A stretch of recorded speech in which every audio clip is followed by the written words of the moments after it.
Hello and welcome back to another episode of the Physiology of Endurance Running podcast.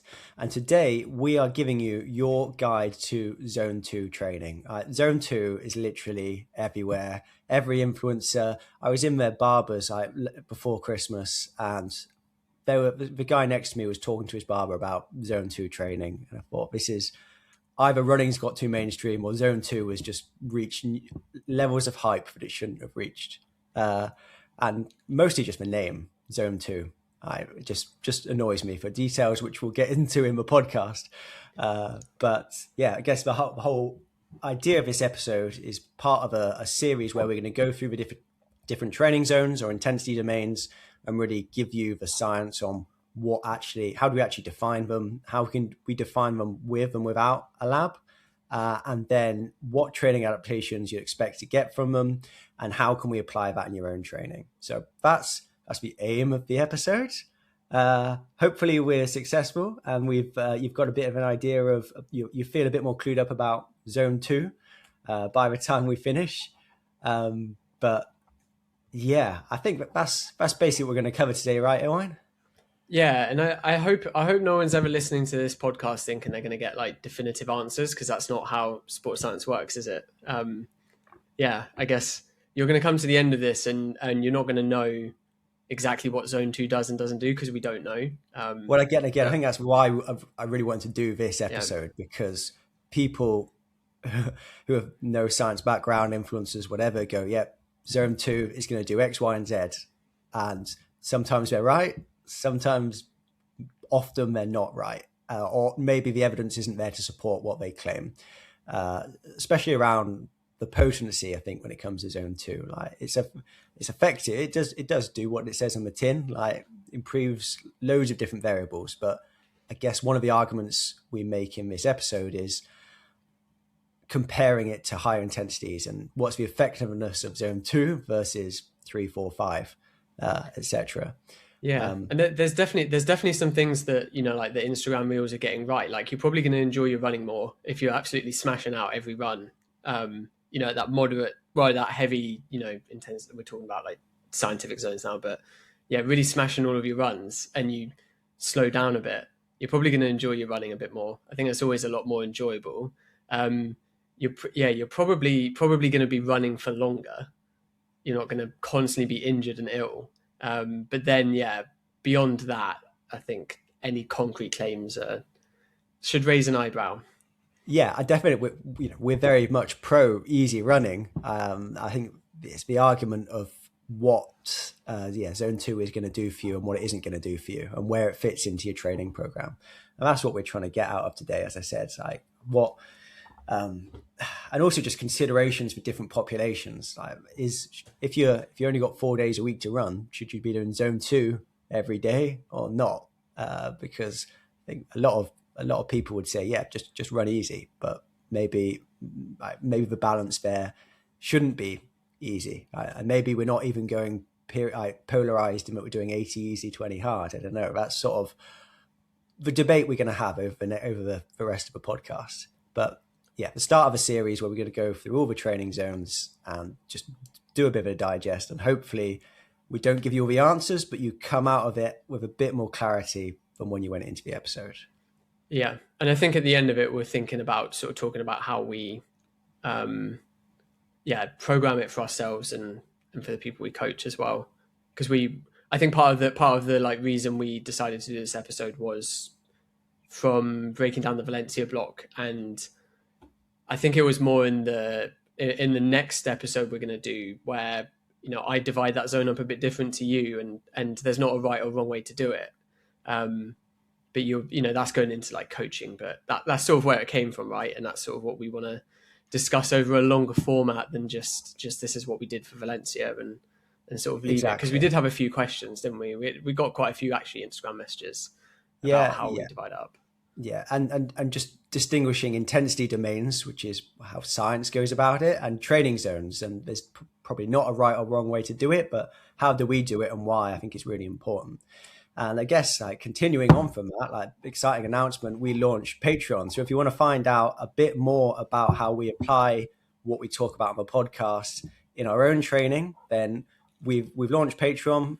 There's going to be bonus episodes coming out each week, which myself, Owain, and Jen will go through our training and building towards all the races we've got coming up. So I'm training towards Seville at the minute. Owain's not quite sure what he's training towards at the minute. Potentially 100k, we'll see. And then Jen's training for Rotterdam. So we launched that, or we announced that on Sunday. Did it come out on Sunday, the last episode? Yeah, Sunday. Yep.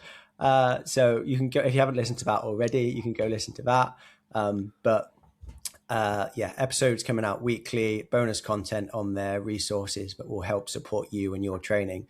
So thank you for all of those who've already signed up. We really, really appreciate it. And your support is greatly appreciated and helps us just provide you, the listeners, with more content, which is you seem to think we're popular. Like people seem to like us, so we'll keep. If people like us, we'll keep making stuff for you. So that's really appreciate it. Really grateful. Yeah. Did we want to say thank you to a couple of the first sign-ups? I think we should. I think who is number one on our list here? Who was the first person to sign up for our Patreon? Do you want to give him a shout out? Yeah, I don't know why he signed up, because I think we actually had people asking to get him back on. But thank you, Disco Dave, for signing up to Patreon and the company on the long runs. He was a good company on Sunday. Was Dave? Even when he was getting dropped, he was good company. He provided the content as well. He did moan a lot. To be fair, I mean, I think the course the loop I made was like a K long, wasn't it? So he wasn't happy about that. But if you want to hear more of that chat, sign up on Patreon. And I guess our real first person, because Dave was a bit of a test run to the whole system, but our real first person, all the way from Norway, was Morten Wenas, which I hope I pronounced your name correctly. Apologies if not, but thanks for your support. Really appreciate it. If you want to check out our Patreon, links in the show notes. I guess one thing we need to make is a little bit of an apology, and that there was a bit of a confusion around the price. And we're still working out how Patreon works as well. This is very much a bit on the side for us, not a day job. And so there's, what am I trying to say, Owain? You need to rescue me here. Yeah, so we found if you sign up through the iOS app, there's an extra charge applied by Apple that we weren't aware of, because none of us have. Maybe Jen and Dave have an iPhone, but they didn't sign up through there. But so just be aware, if you're signing up through the iOS app, they add an extra charge, and then you get that local VAT and stuff as well. Which we can't avoid that one, but. Unfortunately, we can't get a tax off, unfortunately, for you. But maybe head to the website rather than going through the Patreon app if you're using an iPhone, and you might save yourself a bit of money there if you're interested. I think if you've already signed up, then you can most likely cancel, and then maybe worth re-signing up via the website instead. Just go to Patreon, search for Physiology of Endurance Running Podcasts / The Endurance Collective, and you'll find us. Or just head to the link in our show notes. So thanks for your support. Really appreciate it. And I guess anything else to say before we let them listen to this episode? Our other thank you to Saw, as always. So I was head to toe in Saw, apart from the very old Hillingdon vest. Very old, but actually really good. You get some of those old club vests that are actually really good quality. I was in OG Ron Hill. I might have been. I had that little triangle logo. The cut was really nice as well. Yeah, it's good. But everything else was Saw that I wore for the Met League cross country at the weekend, and I felt really comfy, because you stood on the start line of a cross country, freezing cold because it's 2 degrees and windy, and then 30 minutes later at the end of the cross country, I'm pretty warm, but I'm not drowning in sweat. So that was nice. I thought I looked all right as well. There was a lot of Saw getting about there was a lake where I warmed up, and I think you basically had to have an item of Saw clothing to be warming up around that lake. Met League is Saw country, I think. Especially with Highgate. Few of the people who work for Saw are in those clubs, aren't they? We're competing, so we've got to have a bit of an influence. Yeah, but I can definitely say, the long sleeve top and the gloves and the split shorts that I wore at Valencia were perfect for cross as well. Yeah, I thought I looked good and felt good when I was running in it. Yeah. Yeah, well, I still think the best investment you can make is in those marathon half tights or the split shorts. But I'm now in favour of I've moved from the split shorts to the half tights. I always used to be a split shorts kind of guy, but now I'm in the half tights, and they are just better for gels. I think they're just so good, and it is an investment. But if you're thinking about if you don't got a spring marathon on the cards and you're going to be carrying gels, it makes such a difference knowing you're not going to lose them out of your pocket. They're not going to be bouncing around. It's just it's the most annoying thing ever. I've had shorts in the past, especially split shorts, that are notoriously bad for it, and you can't hold enough gels. They're bouncing everywhere, and it's just annoying. You just can't wait to get through them, so they're not bouncing around on your shorts. So yeah, really good investment. Go check them out. Thank you very much to Saul for continuing to support us. Sorry for nearly forgetting about you. I guess to dive into the episode and sort of lay the groundwork, Ben, Zone 2 is absolutely everywhere now. I went to the barbers the other day. I think I said on a podcast, they were talking about Zone 2 training in there. And even my dad, who is 70 now, he's talking to me about Zone 2 training. And it has just exploded. It is just easy running, right? It is just easy running, rebranded as Zone 2. But I personally hate the term Zone 2. It makes me cringe just a little bit when someone says I've been doing my Zone 2 training, because I've come from that background where I wouldn't have known what Zone 2 was when I was starting to run with my running club, doing my easy runs. It was just go for a run. Sometimes it was a bit faster and sometimes it was a bit slower, but it has made waves. Everybody is talking about it on YouTube and podcasts like ours, but even very low level and Instagram reels. If you put Zone 2 in it, it's just going to explode. So we better get Jen to do that for this episode. So we're hitting those big numbers. But what's your first impressions of Zone 2? What do you think of when someone says Zone 2 to you, Owain? Normally seeing it on Strava and thinking that's not Zone 2. I think just because it's not really being used as well. It's not being used in terms of a precise measure that a zone would suggest, like a discrete zone. It's just now become a catch-all term for easy running, like you said, and yeah, for some instances where I see it on Strava, I'm like, oh no, you're running way too fast. That's not Zone 2. You think, and that's just like a classic club runner pitfall, isn't it?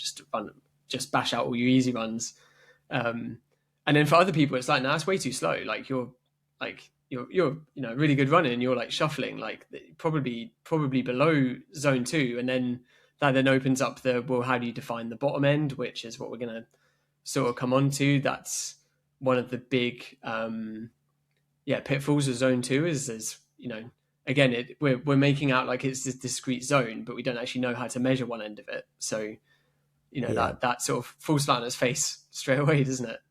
Yeah, thinking a bit more deeply why I don't like Zone 2, I think you're right in that it's most people. Zone 2 is actually something that's reasonably precisely defined. Zone 2 is an exercise intensity, which is measured by looking at different physiological variables, whereas most people just are putting Zone 2 on anything and saying, yeah, that's Zone 2, when it's maybe faster, slower, somewhere in between. In reality, it's adding false precision to something, I think. So that irritates me. The second bit is Zone 2 is polarizing in that some people are obsessed with it and saying all you need to do is Zone 2. And I think especially the influencers, just Zone 2 all the time. Every run, Zone 2, you get super, super fit. And then you've got other people in other camps who are polarized in the opposite direction, in that it's a waste of time. It's just junk mileage, jogging. And I think we've moved away from that. But I feel that with the likes of High Rocks and stuff like that, CrossFit, it's more going back in that direction. Maybe. That's my perception. But I do feel like Zone 2 is polarizing, in that people think you can get everything from it, or they think that actually it's not much of a good use of your time. maybe especially if you're time limited. Yeah, yeah. There's different applications of it, isn't there? Like beyond like we said, like a defined zone. Yeah, how it sits in your training week and how you should be like using it, which I think we'll come on to later in terms of our sort of, I guess, like practical takeaways. But I guess people just like we said, taking a precise sounding term and everyone has a different use of it, which sort of isn't the point of a precise term, is it? It's like when if you say to one person you're going on a tempo run, that means something else, or it means something for one person and something different for Don't get me started on another tempo person, runs, doesn't it? because Like, tempo runs are even worse. It's like, what does tempo even mean? Like, at least threshold is a little bit more precise, but people don't understand what it actually means. And we'll get to that in other episodes probably, and maybe touch on it today too. whole episode on tempo runs. I know. Tempo runs are just a time trial, aren't they? But you'd say it's a tempo run to make yourself look better on Strava. Is that right? Yeah, when it's not That's as my fast as you wanted it. I did a tempo run this morning, and I was bloody hard by the end. Right. So number 2 points. Second part, then let's get to actually defining zone 2. So this is actually something that in some ways sports science has got a reasonable consensus on, I would say. A lot of thresholds, there's a lot of argument about best ways to define it, and there's a little bit of that in defining zone 2, but I think there's much more of a consensus and agreement compared to other physiological variables. And again, you touched on it briefly. By defining it by consensus, I mean we're good at defining the top of zone 2, and that would generally be by looking at the first lactate threshold, or LT1, often called aerobic thresholds, but basically looking at that higher speed you can run at without lactate accumulating in the blood. Yeah. So if we're doing a test with you, Owain, you're running at 10 kilometers an hour, your lactate's 1. 11 kilometers an hour, your lactate is 1. 12 kilometers an hour, your lactate's 1. Where are we going to get to? About 14, 15? 15, 16 if I'm fit. Yeah, so 15 kilometers an hour, it's 1. 16, it's 1. 17, it's 1.8. So we're taking 16 then as the highest speed you can run at without lactate meaningfully increasing above your resting level. So for you, that's your LT1, your first lactate threshold, the top of your zone 2. Do you agree with that? Yeah, that's, and you can use gas data as well, but like most people nowadays, I think, are probably going to be using lactate measurements, because you said like you can do it in a lab. You could do this on a track. You could do it on a treadmill at home. Like you can actually self-test this. So that's pretty easy to define. Like we said, it's the bottom end of the zone that that's harder to define, right? Like there is, I guess spoiler, there is no consensus on where you put the bottom of zone 2. I think, I don't know, I guess it's a chicken and egg thing. Like we're going to mention it. There's not loads of research on zone 2, but like, does someone need to define zone 2 before there can be more research? Or does there need to be more research before someone defines zone 2? And even then, people probably wouldn't stick to it. Like, it's sports science. There's 27, what is there, 27 different LT2s or ways of placing that sort of metabolic sort of maximum anchor point. State. So we wouldn't agree anyway, but someone hasn't written a paper yet defining it. So we exactly. So I think that first, like the top of zone 2, normally LT1, you can use gas thresholds like ventilation threshold 1 or gas exchange threshold, but actually the consensus is that lactate is a better marker, I would say. And there are debates about where exactly you put LT1. Some people don't have a really stable baseline, like I described for you, Owain. Some people sort of still are drifting upwards of their lactate levels before you see a marked inflection point. And then that becomes a little more difficult to define where it is. But actually, compared to most thresholds, I think it's quite easy to identify. But then, like you said, what is the bottom of zone 2? And if you talk to scientists or researchers, they're not really talking about zones. They're talking about intensity domains. And for them, anything below LT1, first lactate threshold, is just a moderate intensity domain. It's coaches that have come in and split that up into zone 1, zone 2, zone 0. I hear get floating around a bit sometimes these days. I don't even know what that means. Not being dead, maybe. I don't know. That's standing at your standing desk, isn't it? That's zone 0. Standing at your standing desk. Yeah. So that is a massive issue with like researching it, researching zone 2, and just actually doing interventions that are going to properly assess what the effectiveness of different training zones, because there's no physiological difference in terms of the lactate levels, your pH, your stress hormones, your breathingness too much, dependent on where you are below LT1. There's going to be sort of a continuum, but there's not going to be a clear break point in a different response between zone 1 and zone 2, whereas there is between zone 2 and zone 3 of a moderate and heavy intensity domains. So that becomes confusing. When I'm prescribing zone 2 and where the differences between zone 1 and zone 2 lie, I'm just thinking about making a zone that is useful, because if it's 5 beats wide, then that's not a useful zone. You're never going to spend any time there. So it needs to be meaningful. And I think it becomes even more important when you're talking about someone who's really well trained and got a really high LT1, because then there's a massive range of speeds that are all in one intensity domain. So it makes sense to break it up. Like I'm LT1 of 16 kilometers an hour. Well, if we were just talking about moderate intensity domain, everything from walking up to 16 kilometers an hour is the same. Whereas it's going to feel different in terms of your RPE, how long you could go at that pace if you were just going to sustain it indefinitely, is obviously going to be different. So it makes sense to break it up, but then it's how do you break it up? Yeah, and I guess that's like that interaction of like relative intensity for the individual, and then like absolute intensity.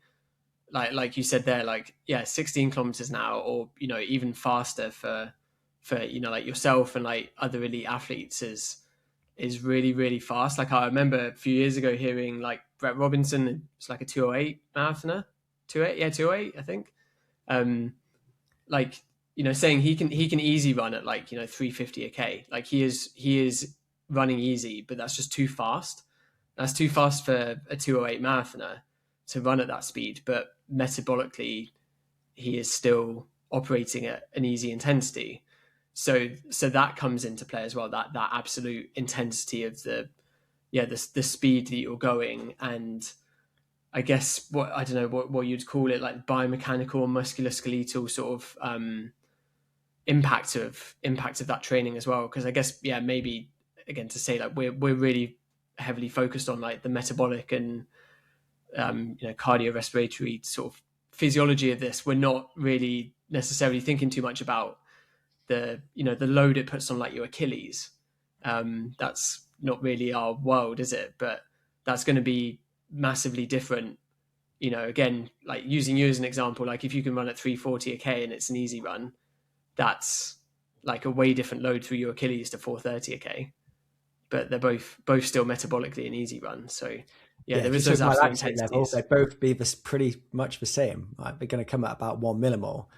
And if you looked at my muscle pH, it's going to be at baseline. I'm not going to be producing any stress hormones, most likely, unless I've gone in a fasted state or something like that. So adrenaline, cortisol, they're going to be looking pretty normal. But there are things that are going to be different, like you said, that loading pattern. The energy expenditure is obviously going to be different, and how much glycogen you're using. So I think that's when it comes into play, like what speeds should you actually be using for your everyday run? Because I don't tend to break it up into zone 1 and zone 2 days. I just go and run easy, which is one of the reasons why I don't like zone 2, because there is just no difference between zone 1 and zone 2. That's in terms of there's a difference, but not a difference, if that makes sense. Because you've just said there are differences, but metabolically there aren't differences. So, it's not clear where the boundaries sit. But then Yeah. when I've got my training zones for analysis afterwards, like we did that Road to Valencia series, it is nice to be able to quantify how much of it was faster easy running and slower easy running, because you're spending so much time in your week doing easy stuff. But it is nice to have a better lens for analyzing what you've been doing. Yeah, and I guess the other thing I'd say is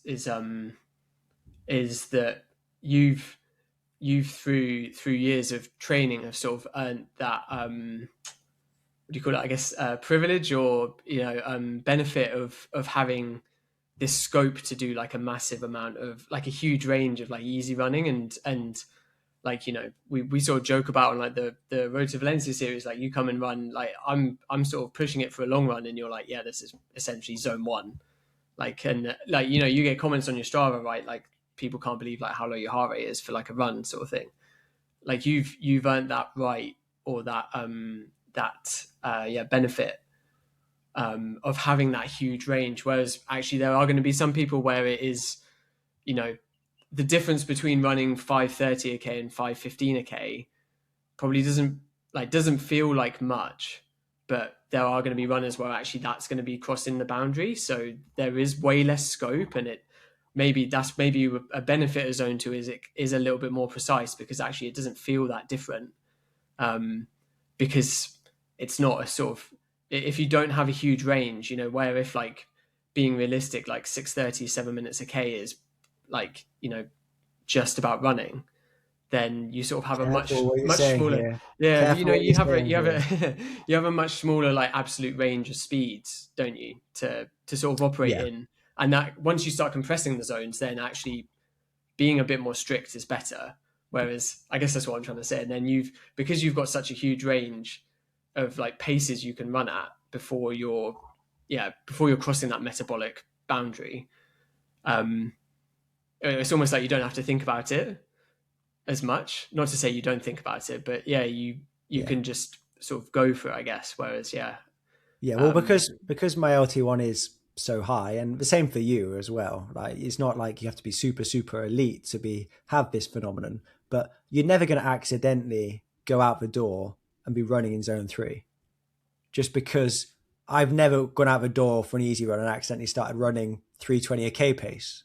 I'm just not going to do that, because that is going to feel like hard-ish. I can go into 40k at that pace in a training run, and that's going to be hard at the end, even though lactate's quite low.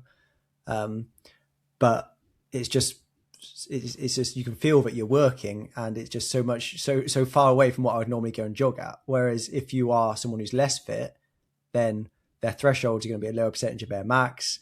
They have got less just speed to play with, and they are so far away from what they could run at for 30 seconds, a minute, but it's just going to feel very comfortable from a musculoskeletal standpoint.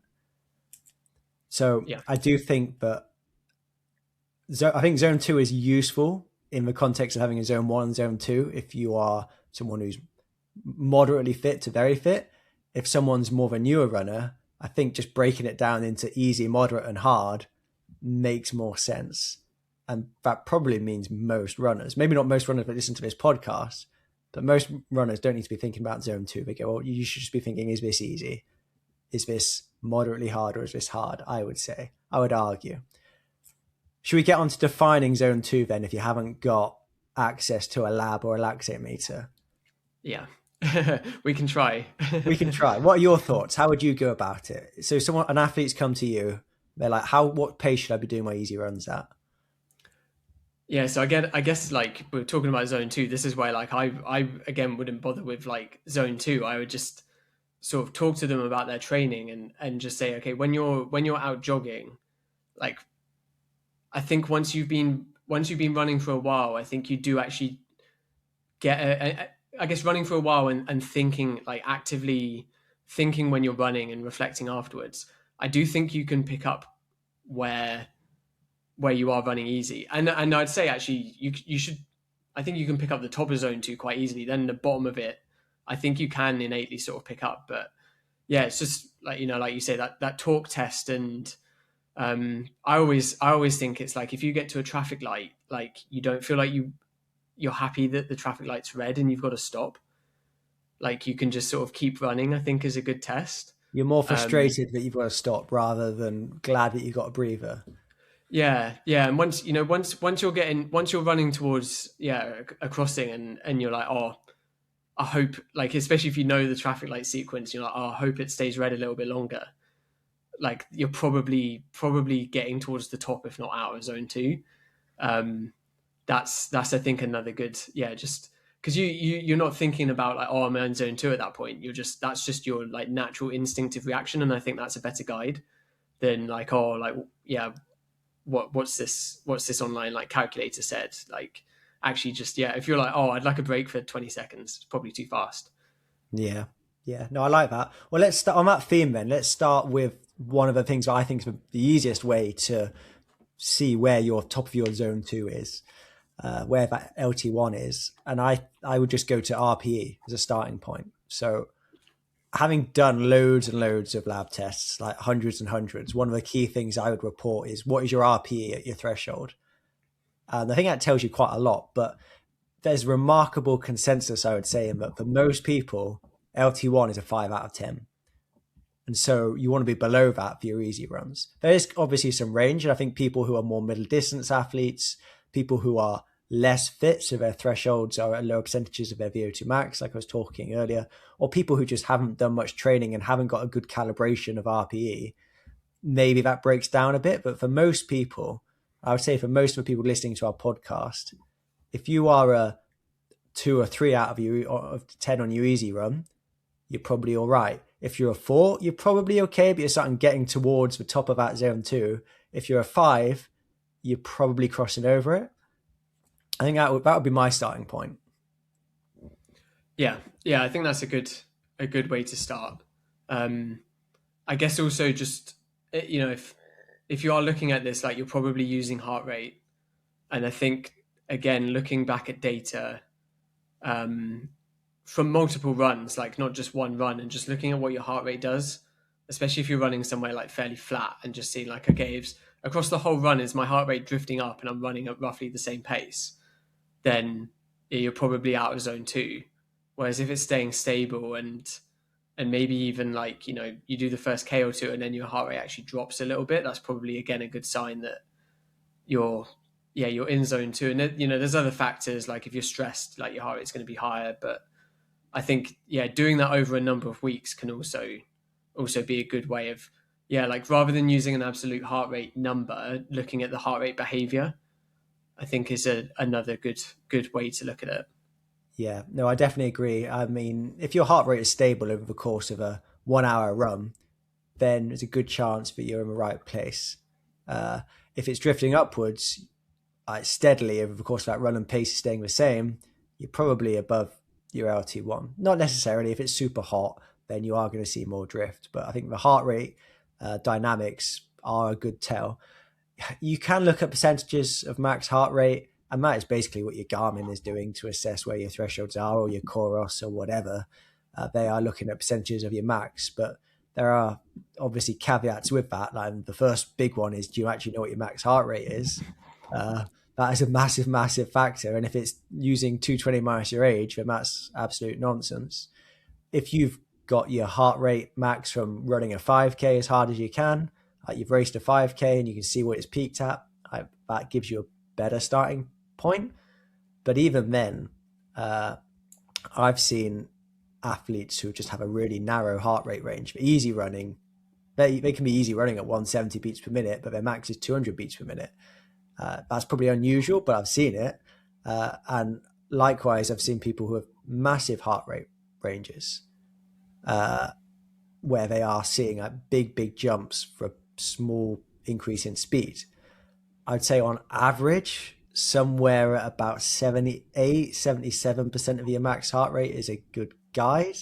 And I think that is what, if you're going to look at calculators online and look into the literature on a bit more detail, that's the sort of ballpark number it's going to give you. And that works quite well for me. And actually, my Garmin zones do match up quite well, just incidentally, from what I would, generic Garmin zones match up quite well to what I would get lab tested at. But there's going to be some variability there. So it's a guide, but not perfect. Uh, you can use things like heart rate reserve, which have been suggested as being better, which effectively looks at, instead of like what's your max heart rate, it's what beats range have you got available to you. So if you do max heart rate minus resting heart rate, and say that range is 150 beats, then doing a percentage of that is maybe a better way of quantifying and controlling the take into account like different factors there. And in which case I've seen like a number of like 72, 73% floated around, which again sort of matches well for me. But I don't think that would be my first point of call. It would be doing things more obvious, like just how hard does it feel? Look, what's your heart rate doing? Is it drifting upwards?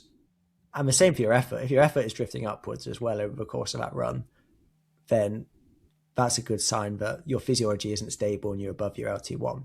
Because ultimately, if you're below your LT1, lactate, heart rate, RPE, like, that's all going to remain pretty stable over the course of an hour, 90 minutes. Of course, eventually you are going to fatigue and you're going to become glycogen depleted and heart rate is going to drift up as you become dehydrated, but you should be pretty stable for quite a long time without seeing massive changes in just your perception of effort, let alone anything else. I think one final method to define it, or to find the top of zone 2, if you go run an evenly paced 40-mile ultra, it comes out pretty much bang on from what the lab measures. So for 4.5 hour time trial, evenly pace it, and you'll get your you'll get your LT1 from that. There you go. That's your side quest, is to go and establish a field test for your LT1, 4.5 hour time trial. Yeah. Nice. And then the bottom, we've already said, like, there is no bottom to zone 2. Like, there's no way of defining it. It's sort of, you just want a zone that's useful for you. So I think if you're setting your Garmin zones, then yeah, I put in a zone 2 and don't just make it like all the way down to walking.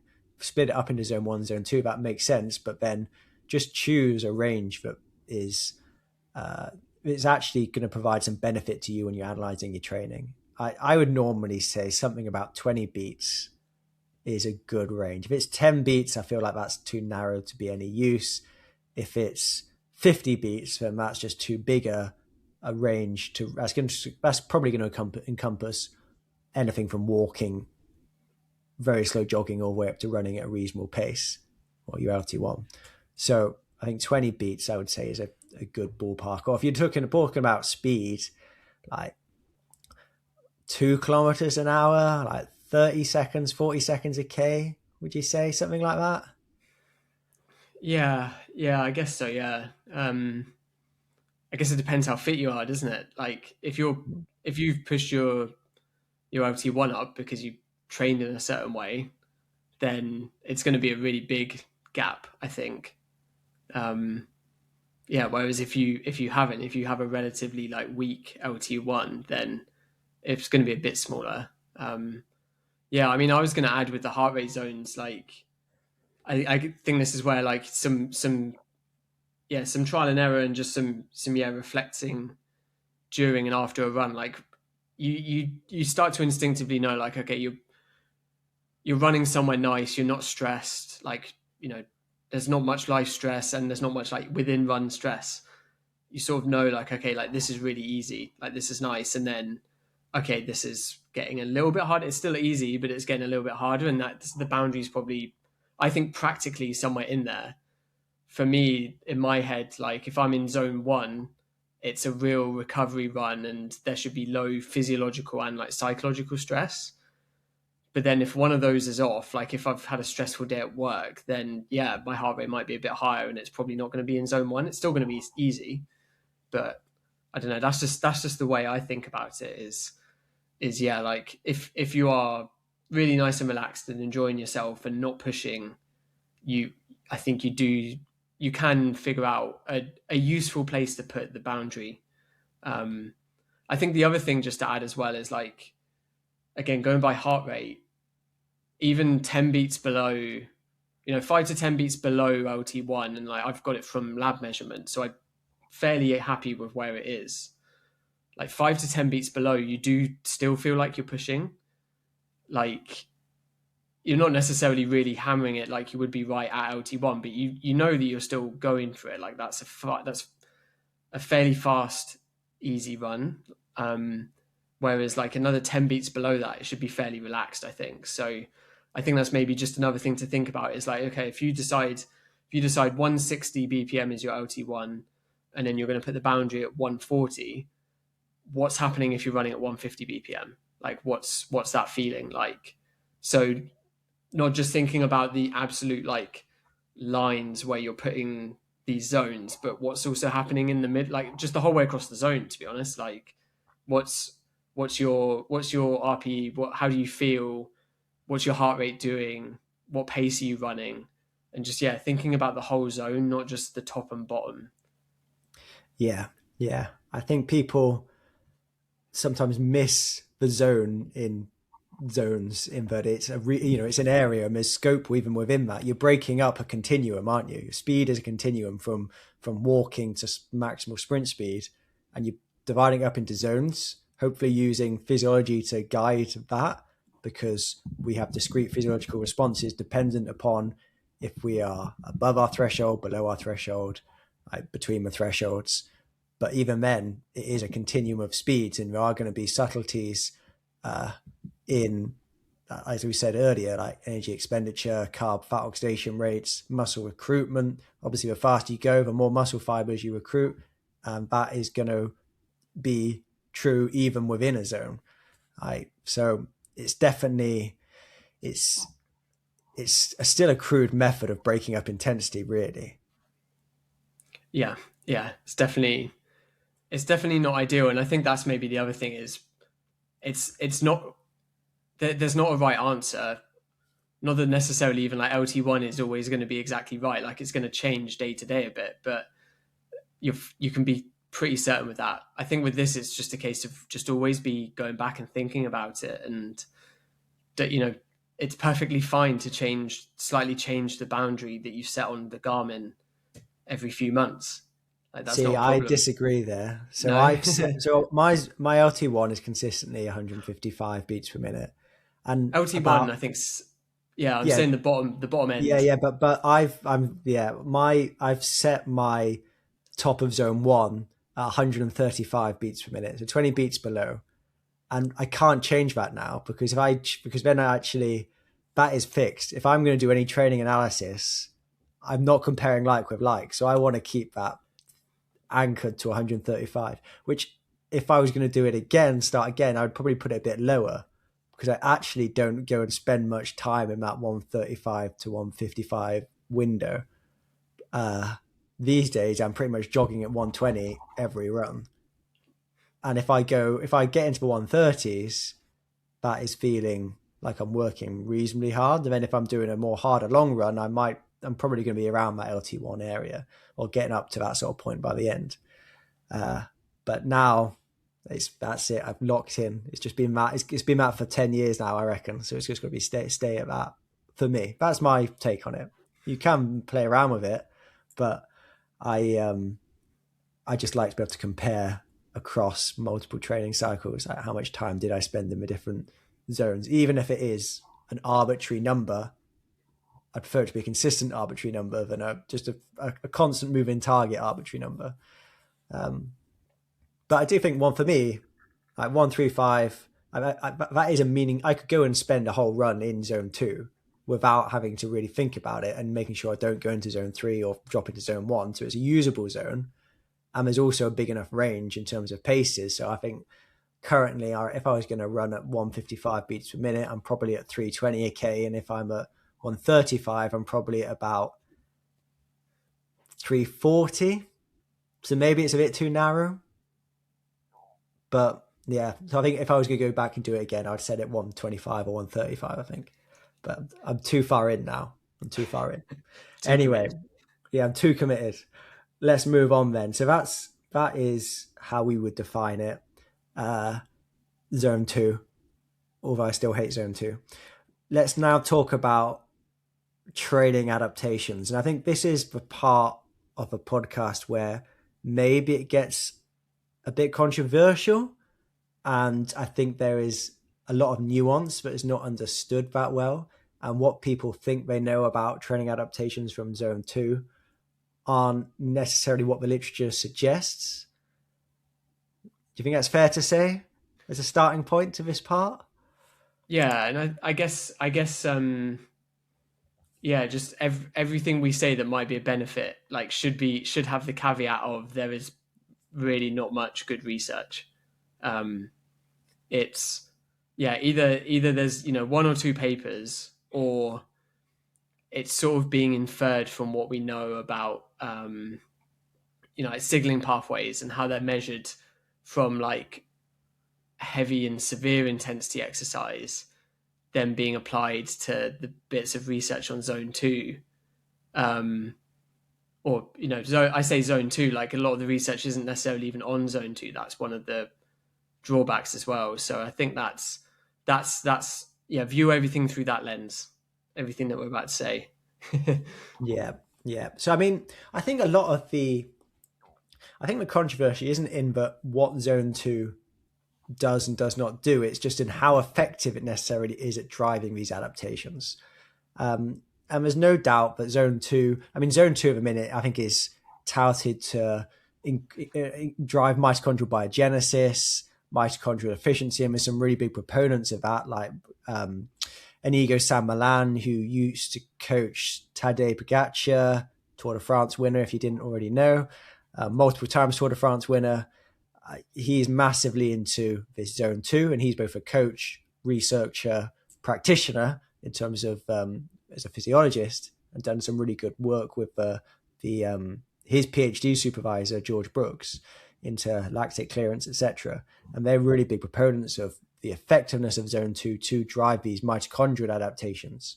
And that is true. They do drive mitochondrial adaptations, and that in turn is going to lead to performance advantages. It's going to allow you to burn more fat. It's going to allow you to be less reliant on your glycolytic system. So you just don't need to produce lactate because your mitochondria are sufficient to rely pretty much solely on oxidative phosphorylation, so carbohydrate and fat oxidation through aerobic means.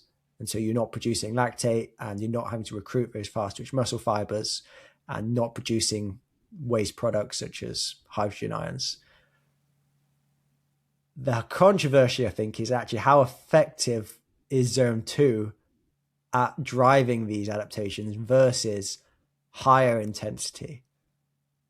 And there's a recent, when did it come out? In the summer of 2025, a paper that got a lot of publicity, criticism maybe, but it was called Much Ado About Zone 2. And it was basically it was a narrative review that assessed the efficacy of zone 2 versus other intensity domains. And the main finding from this review, which has been echoed by lots of other papers, is that zone 2 works, but actually higher intensity works better. So in a pretty much stepwise fashion. So you've got moderate intensity domains, so below LT1. We've then got that threshold zone between LT1 and LT2, which is super popular at the minute. Yeah, and that is better at driving these adaptations than zone 2 work. But actually, if you do more VO2 max style training, so above your LT2 and up to that VO2 max intensity, that was more effective at driving adaptations. And then sprint interval training, so work where you're doing stuff above zone 2. So scientists would call it like extreme intensity domain training. That's not quite as effective as VO2 max type training, as severe intensity domain training, but it's still much more effective than doing moderate intensity zone 2 work, in quotation marks. And that people didn't like that really when it came out. A lot of both practitioners, athletes, it sort of goes against this idea of volume being super, super important. Yeah, and I guess in preparation for this, like obviously, like read the paper, and I don't know, like I said to you before, like I thought it's a really good paper in terms of like they're quite clear, and maybe that's the benefit of a narrative review as a paper type rather than like a meta-analysis. But it is quite clear throughout. Like, yeah, it might do this. There's not really the evidence, and they do constantly talk about, well, elite athletes are still doing loads of zone 2 training, so obviously there's something to it. It's just not clear yet. Yeah, I quite liked it. I guess it's, it's just the same pitfall that, like, we talked about at the start, in terms of, if you really, like, boil something down, then you sort of lose all the nuance and, yeah, the I don't know, the main sort of thinking and reasoning and the logic behind it. So yeah, I guess, if you read or if you see the paper, you see the abstract, and then you say, oh well, my favorite athletes, Dan Nash is doing 200k a week, surely zone 2 is doing something. You're right, but I guess you miss, what is it, missing the wood for the trees, or missing the trees for the wood. I think there's There's some expression in there somewhere. Yeah. There's no, Yeah. and, like, they say it throughout, right? Like, yeah, you get more, you get, as a single dose of, well, I guess a single and a, repeated dose of training, higher intensity does more.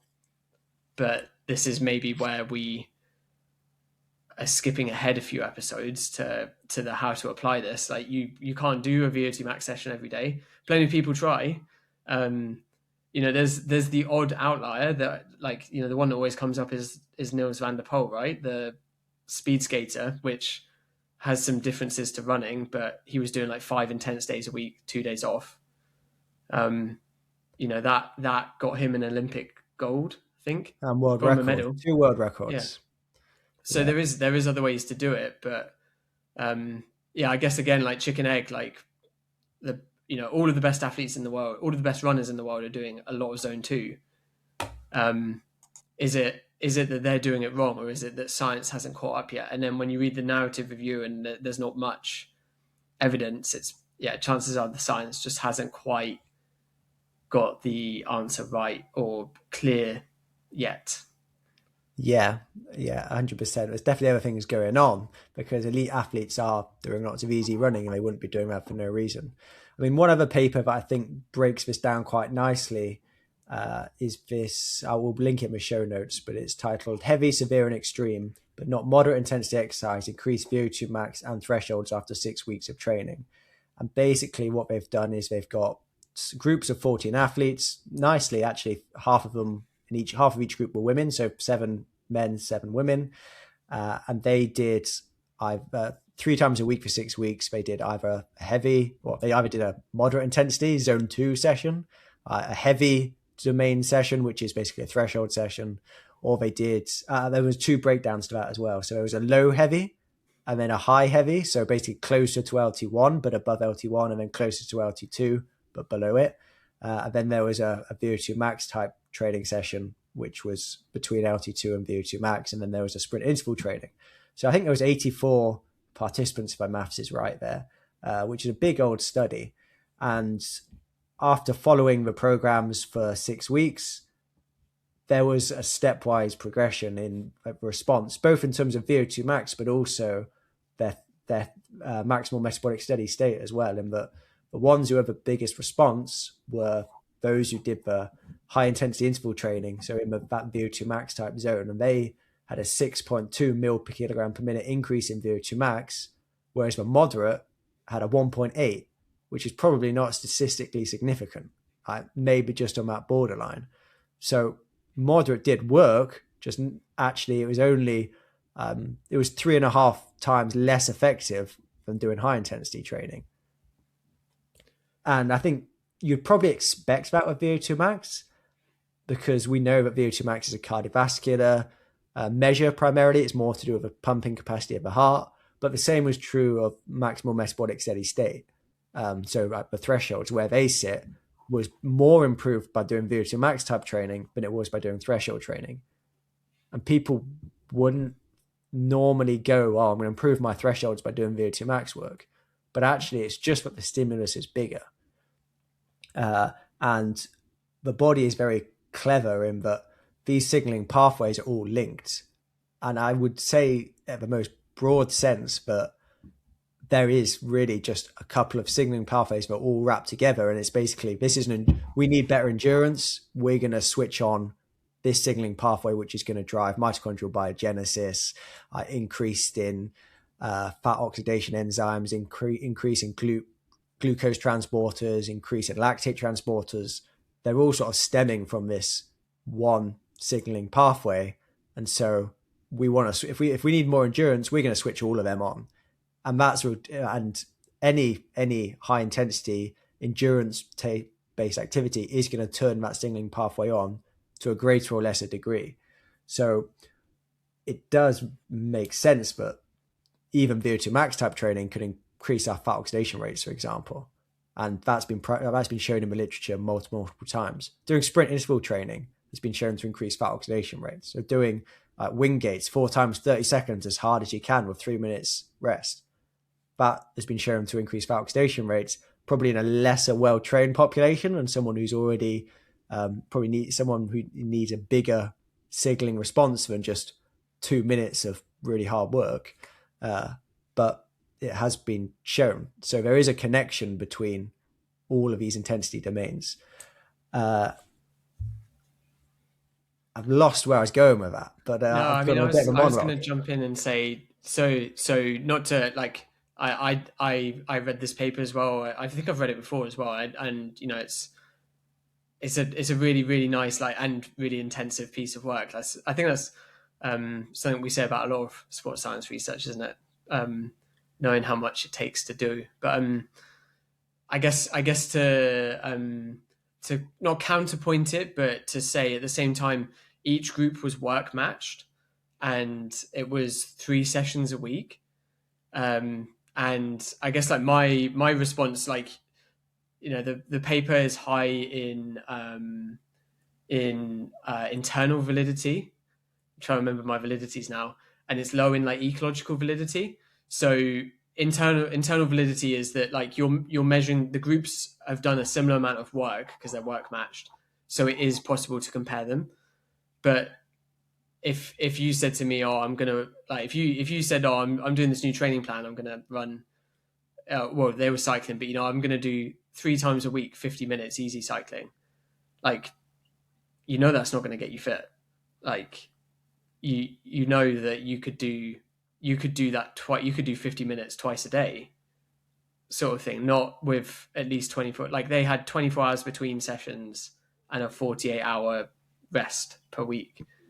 That's not how runners train. Whereas if you said, oh yeah, 3 times a week I'm going to do VO2 max intervals, I'd be like, well, that's a lot of work. And like, I wouldn't raise my eyebrows as much if you said, I'm going to take a day off in between the sessions. So I guess you just like, you know that like they're work matched, but they're still quite different. And that's not how you would train, right? Like but you know, because you are keeping the intensity really low in the you know, zone 2, or in this case the moderate intensity group, like that just means you can do more work, like, and a substantial amount more work. So yeah, it's like, you know, like I said, it's a really, like, it's the type of work that has to be done. But I guess there's always going to be the response is, well, it's not got good ecological validity, because that's not how runners train. So yeah, and just to clarify on how they've matched it, it's matched to kilojoules of work. And I guess in the sense, if you were going to think of that in running terms, it would be, well, you're going to do the same amount of energy expenditure, the same amount of distance effectively, because you don't, it takes pretty much the same amount of energy to run a kilometer in 4 minutes as it does 3.5 minutes or 3 minutes, broadly, dependent if it's the same person running it. So actually you could effectively think of doing, well, of course, if you're doing 20k a week of easy running, well, 20k a week of harder running is going to give you a bigger and better response. So I think it's a good paper, and it tells us a lot about what really can drive adaptations, but it's how do you then apply it to the real world, which probably brings us on to our next section then, of why do elites do so much zone 2 stuff if it's rubbish, basically, which we've alluded to already. And we started talking about it, but it's obviously that you've said I'm doing 200k a week, and in our Road to Valencia series, we all documented that we were doing pretty high volumes, and 90% of it was easy mileage below LT1. And that block went pretty well for all three of us. And my training hasn't changed very much really over the last 5 years on a macro level. And I've had a lot of success from high volume. So it's not just the world's elite, it's sub elites, and all our training philosophies as well are based upon volume. I would say as being a key part of it. No one is. I definitely wouldn't be in the camp of you could get really fit doing 20k a week. So we know from just looking at what people do that we need easy running as part of our training. Yeah. I get, kind of like keep saying it, chicken and egg, right? Like there's a reason people are doing it. And I guess also, as running's become more popular, it's sort of everyone's almost like converged to the same point. Like, historically you think about like Zatopek was he doing like 40 200s or 40 400s or whatever it was.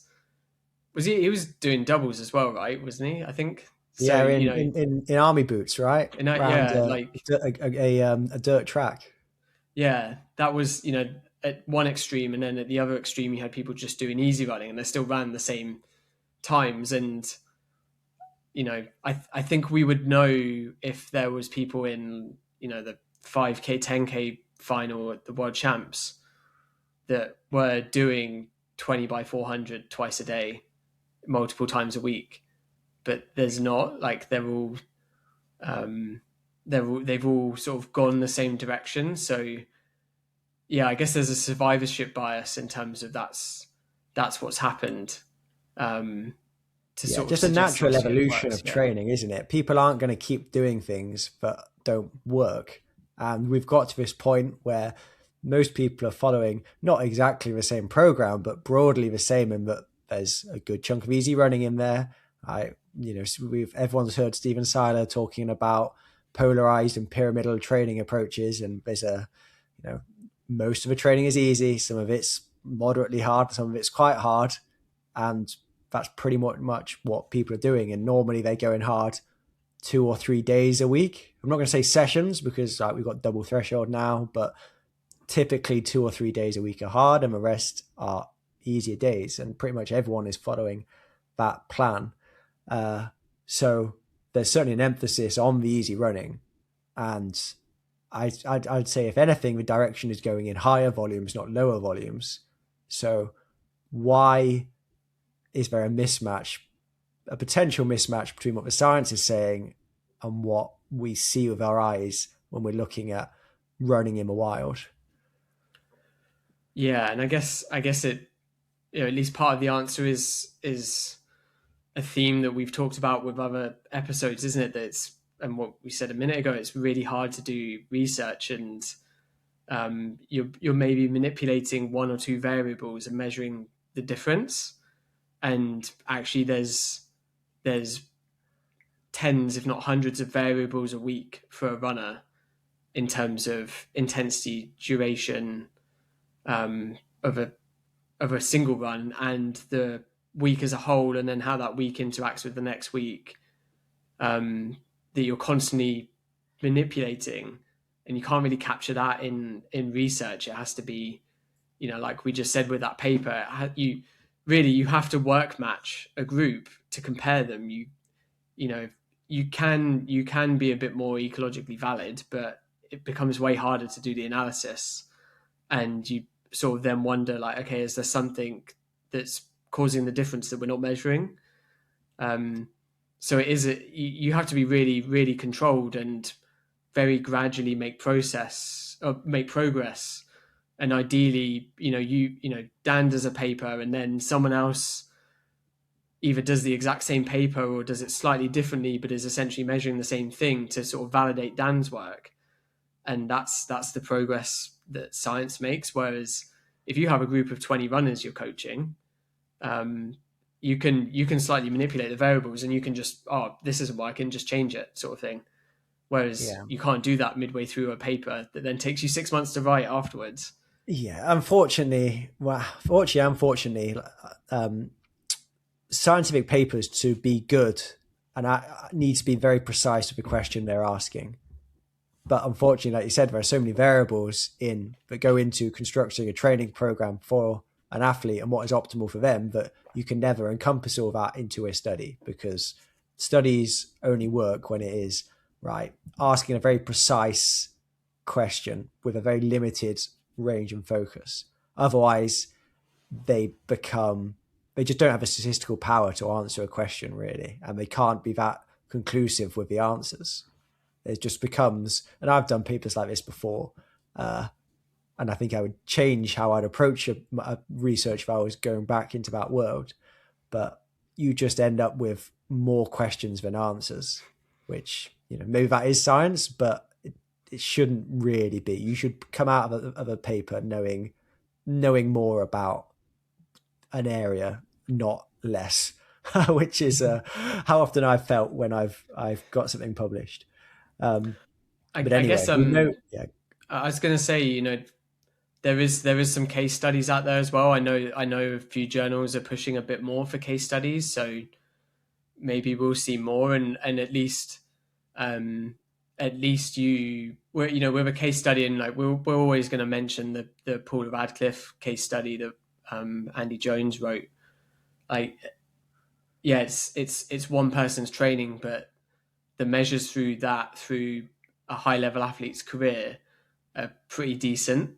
And you have a pretty good idea there what was happening and the changes that were being seen, across someone's whole career. And I think that's a really good resource. There's not loads of them, sadly. It's sort of a shame, because I think that's quite interesting. I don't know what you'd call it, like temporal data, in terms of just these changes over time, um, that maybe is being missed. Yeah, maybe it would have been cool if someone had been able to write that about like Kipchoge across the last 20 years of his career. Maybe it's coming soon, but just to see it, and it's a bit more objective, in terms of like, yeah, you could just list Paul Radcliffe's times and say, okay, well here's the progress, but actually with that paper you have the three determinants of performance. There's maybe a fourth for the marathon especially, and how they've changed over her career, and that's also really useful as well. I think in terms of saying like, okay, like she did loads of easy running blended with other things, but this is the change in her measurable variables that we saw across her career. And yeah, maybe some more of that would help as well. But yeah, there is a few case studies, I guess, to see, and you can yeah. sort of infer from them, can't you? And that's the problem, though, isn't it? You're always inferring and going, well, Paula Radcliffe did high volume and her economy got better, so it must have been the high volume. But she also did strength plyometric training, so maybe the volume did nothing, and it was the strength plyometric training that really helped her economy. And maybe that was just unique to Paula. And actually, if someone else followed a similar approach, they wouldn't have the same response. And that's why case studies are really interesting. And I love a case study, but also it's you can't change the world with a case study either. So we're getting a little bit sidetracked, I think. I would say why I think before we started recording, Owain and I was discussing that a lot of the reasons why easy running is beneficial, because I don't think any of us are going to disagree that it is beneficial and a necessary part of your training, but the why is less clear. But I think we can have some pretty good guesses as to why it is a crucial part. And I'm going to start off with the first point, in that even in those studies we mentioned before, easy running didn't do nothing. It was still adding to the training adaptation, and it was still giving a response. It was just less per unit of time than high intensity training.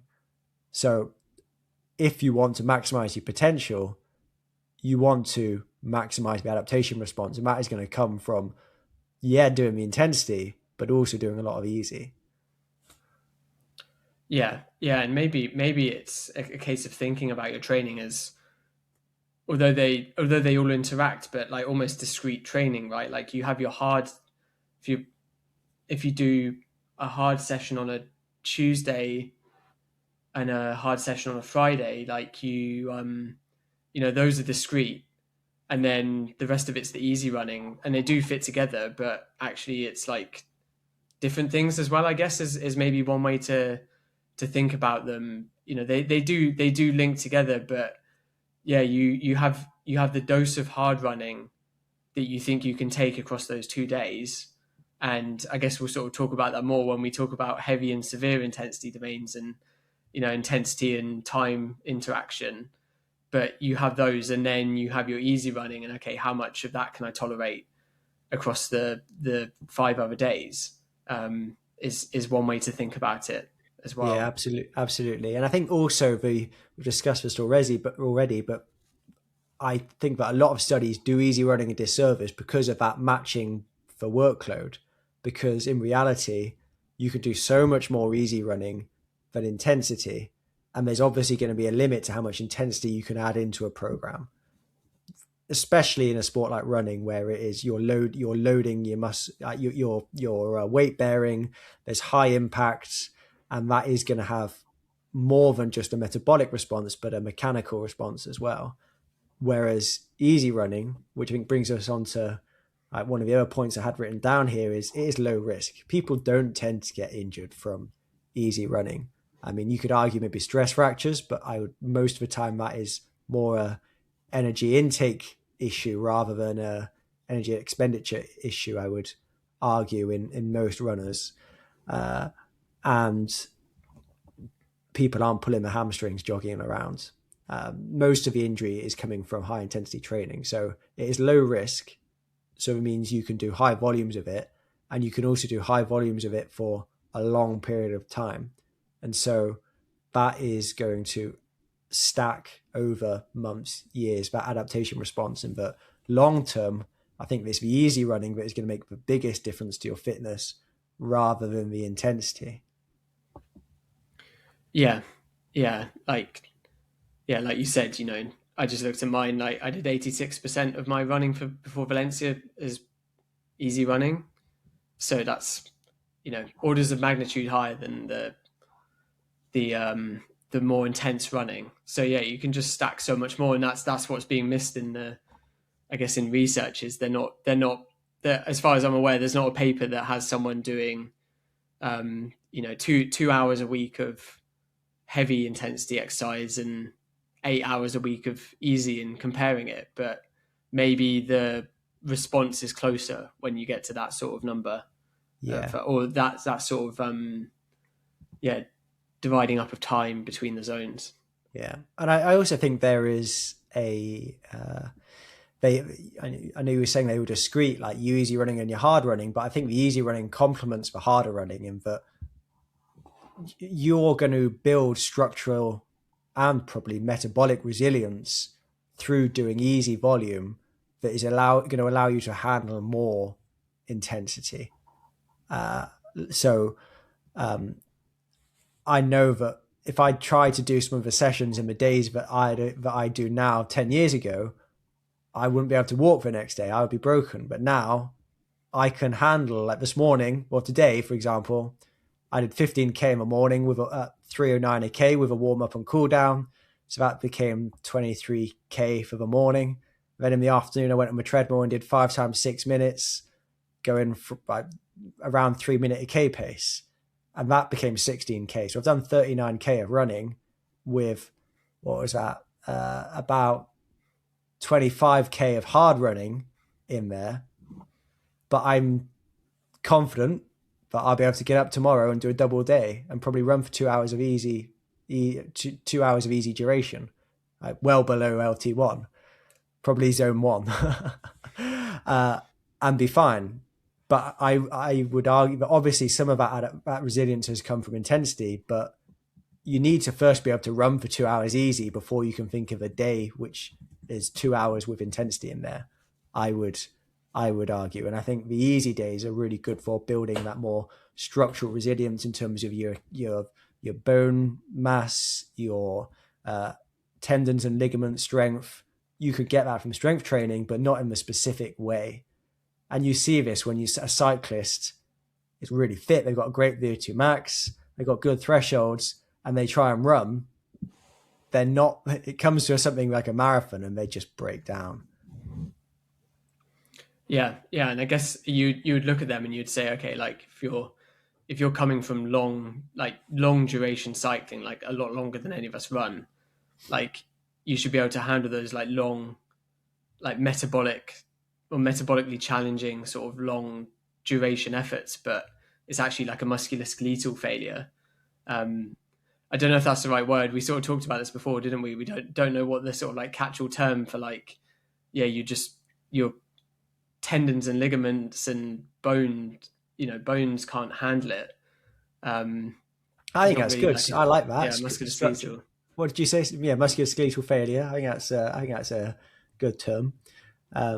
So yeah, definitely that, and the running economy, I think, is linked to that. Running is a skill, and the evidence does suggest that actually we just get more economical as we do more years of training, and most of that training is going to be easy. So my bet would be that it is the volume that is important for driving those adaptations rather than the intensity. Intensity is going to help economy. I'm not going to pretend it doesn't, but I imagine that for that longer term increase, how much you're running probably is really important. There's case studies, going back to case studies, there's case studies of masters athletes who have got world-class running economy, and they're in their 60s and 70s. So it's not something, I think it's something that you can accumulate and maintain just by running for a long period of time. Should we leave the people with some takeaways? Yeah. I think we're ready for that. Yeah, I think we're ready. So how would you then decide upon how much easy running you're going to put into your week? Yeah, how would you structure a week based upon what we've talked about? So I think I think it's looking at your harder sessions, so those, one, 2 or 3 sessions a week that are going to be above LT1.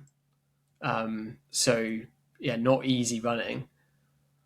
It's programming those and then fitting the easy running around it to not take away from them, but to like maximize the amount of easy running that you can do. I think if we're talking in, an optimal, we're not bringing in like work life factors into it. You plan your harder sessions and then the easy running that can realistically fit around it. And based upon your like training experience and training age and how much you've done recently. So we're not saying like go from like 60k a week to 200k a week next week. There is a building up element, but yeah, like start with the hard sessions, because they are the most important thing if you're just looking at the value that like one session in a week gives you, and then fit the easy running around it. I think at the same time, like we're not saying that, oh, you just got to smash loads of hard sessions, that's what will make you fit. Like it's the blend of all of them that's the most important thing. But in terms of structuring your week and how you balance zone 2 or easy running and harder running, I think fit the harder running in first, and then there's the easy running around it. Yeah, 100%. I mean, I think it's prioritizing those harder days and knowing what you want to do on those days, and then going, well, what do I need to be able to execute and perform at the right intensity on those days? Because we've all turned up to sessions, or I certainly have, excuse me, where you've gone to do your race specific 10 by a K at 10K race pace, and there's just nothing there. You're just too tired. You're too fatigued. You've done too much the day before, probably too much volume in the week before, and it's all caught up with you.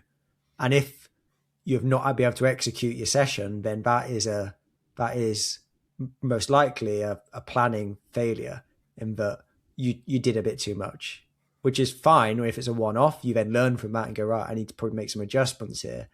But if you're never actually hitting the intensities you need to in your sessions because you're just doing too much training, then that is an issue. So the easy running is really important, but you need to get that intensity in. And if you're doing too much easy running, that's not going to make up for missing your harder sessions. Does that make sense? I think so. Yeah. Yeah. And that's how I work. Tuesday, Friday, I want to be able to, in a normal training block, I'm going Tuesday, Friday, they're my harder sessions.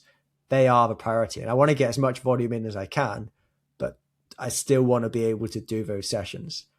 And normally there are warning signs, aren't there? That if you're following a similar pattern each week and you notice that actually it was pretty hard to get through that last session, you did it and you got your heart rate where you wanted it to be and the splits were all right.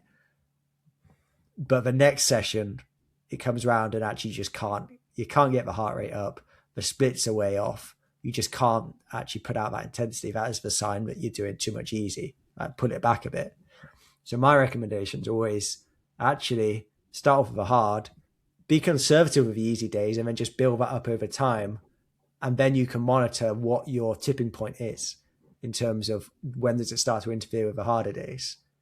And that will change over time as well. Your tolerance for training volume is going to improve, but you don't want to sacrifice the intensity for the duration, because both are important, but the intensity is especially important. Yeah. And I guess previewing what's to come down the line, but then we'll talk about the intensity and how you balance that. I don't know if it'll be the next episode, but as an episode soon to be released. Yeah, we'll definitely lots more to talk about. Just add to the mix. I was going to say as well, just that, we talked about like takeaways in terms of like training prescription, but I think the other things I thought about in terms of like if you see people, or just things to bear in mind if you see zone 2, and I guess maybe it sort of sums up what we've talked about, right? Is there's not a scientific definition of zone 2. So that's the first thing. So if you see someone saying science says this about zone 2, like it's probably not actually saying that about zone 2. It'll be talking about moderate intensity exercise, which is different. Encompasses a lot more than just zone 2. And because of that, because there's no definition, that means that people use different definitions of it as well. So it's not like we said, it's not an agreed upon zone, like in the same way that the zones used in research are. So that's just something to bear in mind when you hear or see an Instagram reel about zone 2. And then also there's not much research. Like no, it's definitely it's something we're still learning about, isn't it? And I think I can't see us developing a lot of knowledge in this area very quickly, to be honest, because it's hard to study because there are so many interaction effects. But one thing before we do wrap up that I wanted to cover, and I said we would at the start of the podcast, was personalization. So how does zone 2, or how much zone 2 training you should do, or how does it fit into your week for someone who's doing 200k versus someone who's doing 40k a week? And I think actually that is where the science does give us some good answers, and that to an extent you probably can compensate with intensity versus duration. And so obviously to really maximize your potential you need high volume training and lots of intensity. But if you are someone who's can only run 4 times a week, then I would probably be still doing 2 harder sessions a week, as long as you're able to tolerate that, you're not getting injured, and you are ready to handle those loads. That is probably going to be more powerful than going, I need to do my zone 2, so I'm just going to do 4 days a week of zone 2 work. Or maybe you go a Steven side and go, right, I'm 80% easy, 20% hard, so 3 easy sessions, 1 harder session. You can maybe you can actually maybe do a bit more intensity in there. The other thing I would say about your easy days is that if you are time limited, then you probably can push those easy days a bit harder especially if you know exactly where your LT1 is. So you can push that a bit, those easy days closer to LT1. Whereas if you're doing 200k a week, or if you're Jake Barraclough doing 280k a week, then you need to be so far away from LT1 to be able to get through the mileage. Because if you try to do that in zone 2, whatever that means, you would just be putting too much strain on your body, both from an energy availability standpoint, a glycogen standpoint, and a loading standpoint. So I do think I think science often gets poo-pooed for not giving us clear answers, but I think it can guide us in some direction and help us answer some of these questions. And I think the wrap up from this is intensity is really important, but easy running needs to complement that. I mean, need to work together to really get the most out of yourself. Yeah, I'd agree. Yeah, they interact, don't they? Oh, yeah, 100% they interact. It's definitely going to be, I think they complement each other. You can't have one without the other. There's no way we're going to go back to a time where people just do intensity or they just do volume. And I think the secret to mastering your own training is just finding that balance. Yeah, I'd agree. If someone is doing just intensity, like, let us know, because we do. We would, and it's working well for you. Yeah, you're not broken all the time. Yeah. We would love to hear, but yeah, no, most people aren't, are they? That's we sort of figured it out with enough bodies sort of thrown against the wall in terms of how to train properly that we have a pretty good idea, and it's just the nuance for each individual is the margin that everyone's in now. Yeah, definitely. So I hope this has been a insightful episode and it's given you some questions, but I think we both agree that if you've got questions coming out of a podcast episode or it's made you think, that's the sign that it's been good. Hopefully we've been able to follow along with our ramblings.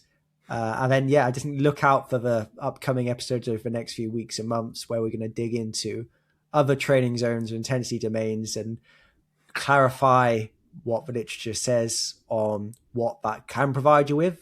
And we've sort of laid the foundations, I think, with this episode, but basically just trying to work through all the training zones and how that should be incorporated into your week, and probably dependent upon, we haven't even talked about different events that someone's training for here, or we haven't talked about older athletes, which is still an episode we want to do, but we're trying to get a specialist on who knows a bit more about that area than us. But there are so many frames that you could look through training zones in, but I think just trying to cover them over the next few weeks and months. Look out for those episodes if you've enjoyed this one, and hopefully by the end of that series you'll have a better understanding about intensity and just structuring your week to really optimize things for you. So thanks for listening. I hope you've enjoyed, and we'll catch you again soon.